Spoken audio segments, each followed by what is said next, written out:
He goes by T-REV, so we'll call him that as well, and he joins us now. Thank you very much for coming with your splendid YOLO hat on. You only live once. I count my blessings for the days when I was down and losing faith. They made me patient.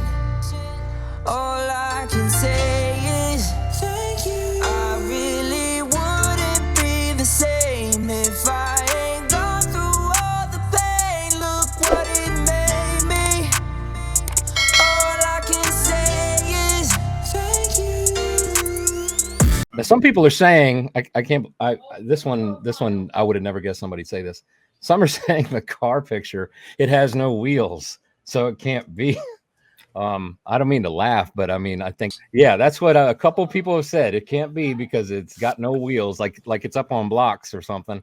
Okay, it does look like it. You know, I can see where they would say that, but when I look at it, I see it's clearly a car is driving by. It's a blur. It's going fast, and and you got to keep in mind that it's not a still picture. That car is moving, and the speed limit through Moscow streets is probably 35 miles an hour.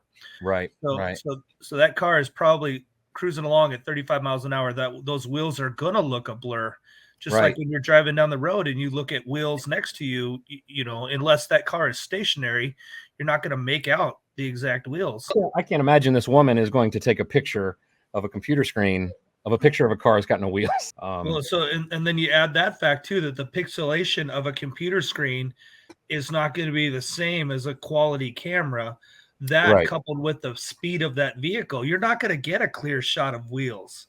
Right. And the police and law enforcement have this actual video. Right. Yeah. When you're looking at the actual video versus the video that you've taken a picture off a screen, yeah, it's gonna be. I mean, it's probably not going to be incredible, but it's going to be better than what we're seeing. Sure.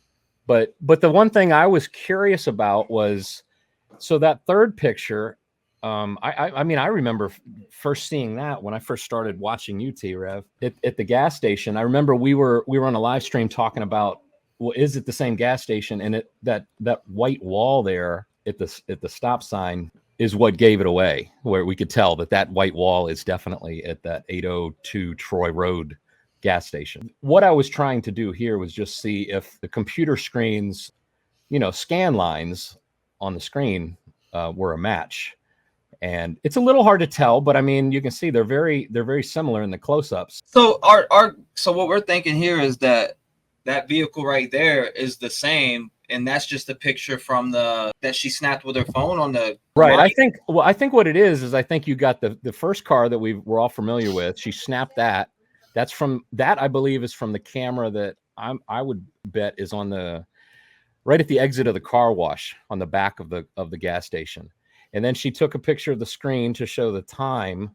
Pixelation of that picture on the left is going to make it difficult to determine. But like you said, the FBI's got the actual copy of it, and they're seeing it much higher quality than we are.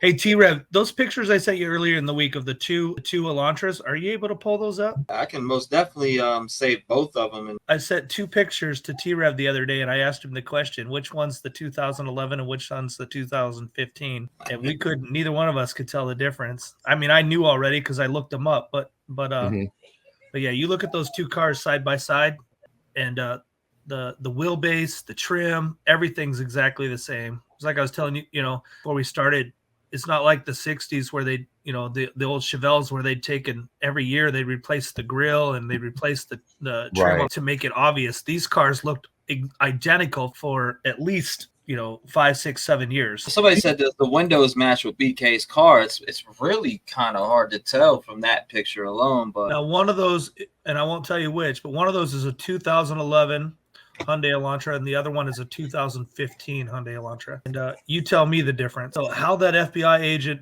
and he admitted he made a mistake a little bit later on and said, no, it could be between these years. I think it was 2011. Yeah, it went up to 16, right?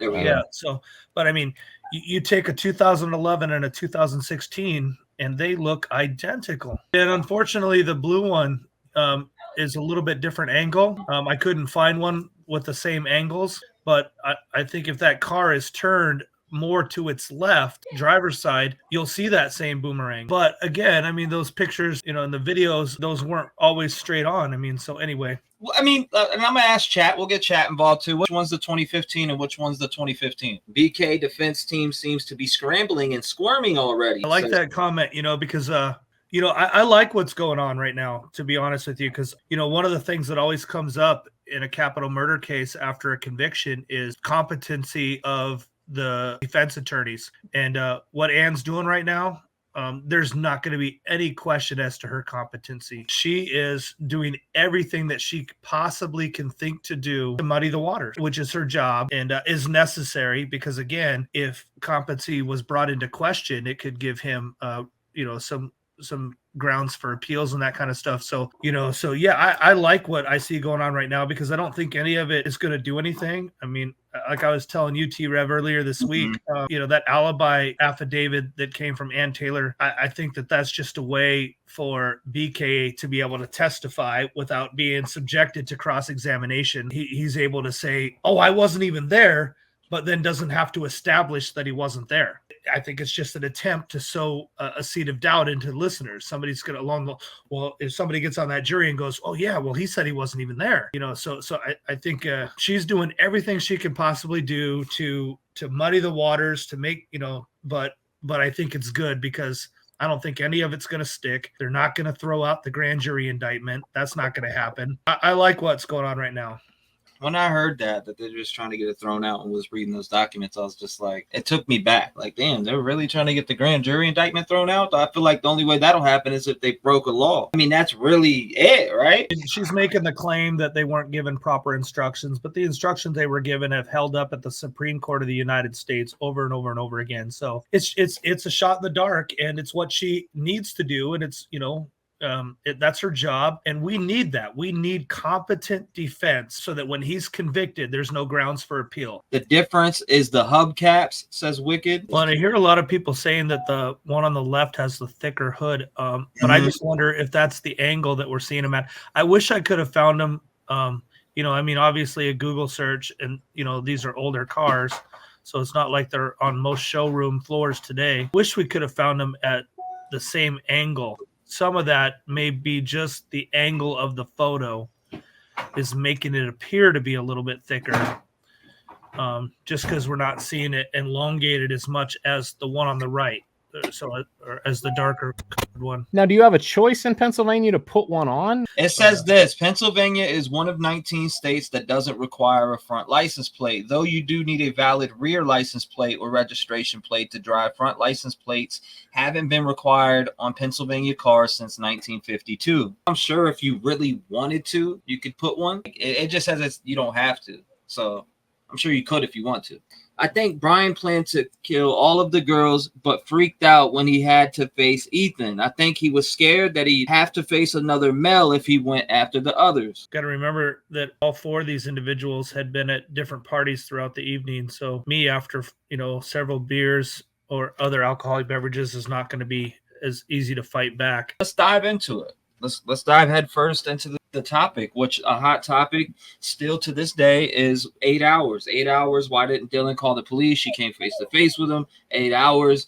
We just can't let that go. 8 hours. And it is the number one thing on my Twitter post, community tab, and with a lot of people that call in. And I've been at that stage, and I still do question 8 hours, but I feel like she was in the box. There's an answer behind the scenes to this that we don't know about. We don't know that explanation. We don't know what condition she was in, meaning was she impaired at all? But not only impaired, and I'm not making no excuses for her, I'm just saying in general, we know that the cops weren't called in 8 hours. And when you think about the magnitude of what happened and you add that in with the 8 hours, you start to jump to different things. Well, I would have called the police if I had came face to face, which I would have. What state was she in when that happened? We just don't know those answers. They're behind the scenes. It's sealed. We just know from the PCA what they put in there, what they sprinkled in there. That's all we know. We don't have those investigation videos when she was in the box. when Bethany was in the box. We don't have that. There's so many different things that you could bring up as scenarios. One thing we know for sure is both those girls were absolutely traumatized. And, you know, there's probably, statistically speaking, about 70% of your 33,000 listeners have gone through some sort of serious trauma in their lifetime. And what does our subconscious mind do? It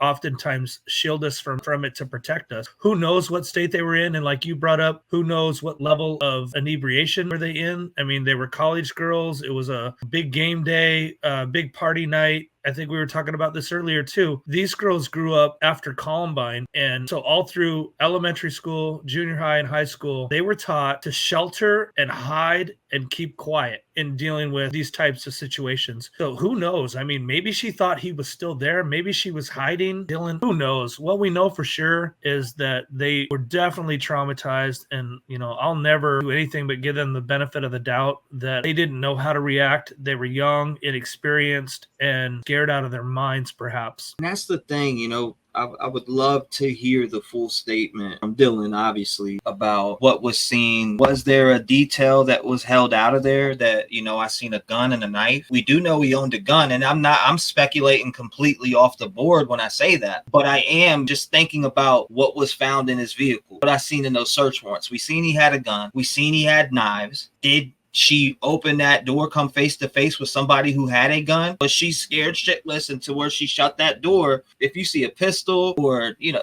a bloody knife with blood dripping off of it or anything, we don't know the full details. And that's what I came to a conclusion with and sat down and deeply thought about when I think about this case. You know, yeah, but if you assume, you know, if you assume that she had her phone with her in her room, call for help right then and there. Yeah. You know. Other than maybe she just didn't know what was going on. She was scared. She didn't like what was going on, but she couldn't make heads or tails of it. Yeah, that is a hard one to wrap your head around. But yeah, interesting thought, T-REV, because did he take a gun with him? I mean, if I'm going to go commit murders, even if my weapon of choice is going to be a knife, are you going to take a firearm with you because it's easier to subdue your subject? What if he did see her? What if they did have an interaction and he's like, lock your door, I'll kill you? I'm speculating completely. That's what I'm saying. There's information missing that we do not know about. Right. And to sit around and think that FBI and Moscow police would let two people or one person, if they were involved, be free right now, which obviously they'd be locked up. They would be in jail facing the same charges as him. How intoxicated was she? I mean, did she get scared, see this image, and then, you know, not really know what was going on, and then went in and tried to go to sleep and passed out? I just think of deeper stuff that would make somebody that scared to where they would go in their room and shut it. But yeah, Jeff made a very, very valid, good point about if she had her phone. It does open up some doors if you had your phone in there. If you did walk into a guy that had a mask on, right, and you closed your door and you really were scared in the shock phase, why didn't you call 911? And that's going to be a question that we hear throughout this trial multiple times. I'm going to ask that question for sure. I mean, like early on, I was thinking, is it possible she had her phone in the kitchen on a charger or something, and like she didn't want to go even just walk that far and leave the safety of her room? I don't know. My gut is telling me that, I don't know, in a big party house like that, would you really have your phone out in an open area where anybody could just swipe it and walk away? I think my gut tells me she must have had her phone in her room. He goes by T-REV, so we'll call him that as well. And he joins us now. People get killed for other stupid choices. Standing up for the families that took a loss is something that we find important. Rap game strong, chest up. Little homie, keep your head up. You can be whatever you want. Get rid of the fake and it will lead up.